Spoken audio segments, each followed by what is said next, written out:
బయట వచ్చే వారికి బీభత్సమైన ఎండలు ఉన్నాయి కాబట్టి ఆ సందర్భంగా ఈ వచ్చే వాళ్ళకి మనం మజ్జిగ చలివేంద్రం పెట్టడం జరిగింది. ఇలాగా ఒక 5 సంవత్సరాల నుంచి ఇక్కడ పెడుతున్నాం మేము. ఇక్కడ ప్రతిరోజు ఈ రోజు నుంచి మజ్జిగ చలివేంద్రం పెట్టాలని చెప్పేసి నా చిన్నబ్బాయి ఈరోజు నిర్ణయం తీసుకున్నారు. సో ఇంకా ఈరోజు నుంచి ఈ సైడు ఏదైతే మన బొల్లేని సెంటర్ కాడి నుంచి ఆ పక్క ఈ పక్క నుంచి పోయే వాళ్ళందరికీ మేము దగ్గర ఉండి ప్రతి ఒక్కరికి మజ్జిగ పొట్లాలు ఇవ్వడం జరుగుతుంది.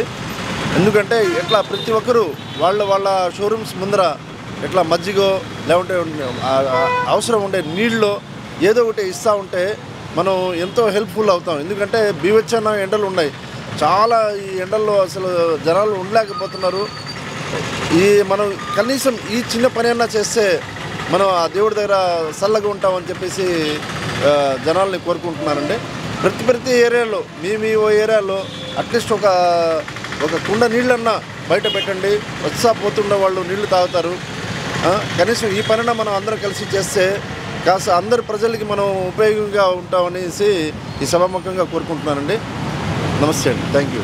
ఈ సంవత్సరం మార్చి స్టార్ట్ అవ్వగానే ఎండలు అయితే బీభత్సంగా అయితే స్టార్ట్ అయిపోయాయి. సో మనం ఇంకా కాస్త తొందరగా పెట్టామన్నమాట. ఈ సైడ్ నుంచి పోయే ప్రతి ఒక్క ప్రజలకి మా గుట్టింగ్స్ కాడ ఆగి మజ్జిగ ప్యాకెట్లు తీసుకోవాల్సిందిగా కోరుతున్నాను. ఎండలు అయితే చాలా ఎక్కువగా ఉన్నాయి. ఈ మజ్జిగ ప్యాకెట్లని అంటే చలివేంద్రానికి నీళ్ళు కూడా చేయొచ్చు. ఏదో ఒక చిన్న సేవా కార్యక్రమం ఉన్న ప్రజలు ప్రతి ఒక్కరూ ఒక ముందడుగేసి చేయాలని కోరుకుంటున్నానండి. ఇదే విధంగా అందరూ మేము ప్రతి సంవత్సరం మేము చేస్తాం, ఇదే విధంగా అందరూ చేయాలని కూడా కోరుకుంటున్నానండి. Thank you. రాబోయే ఎండలు ఇంకా చాలా భయంకరంగా ఉంటాయి. సో అందరూ నెల్లూరు ప్రజలందరూ కొంచెం జాగ్రత్తగా ఉండాలని కోరుకుంటున్నాను.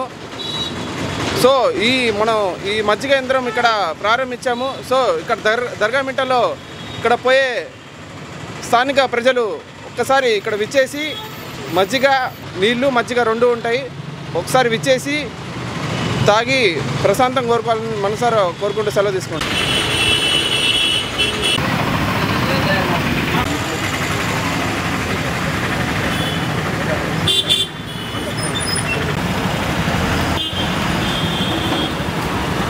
ఓకే.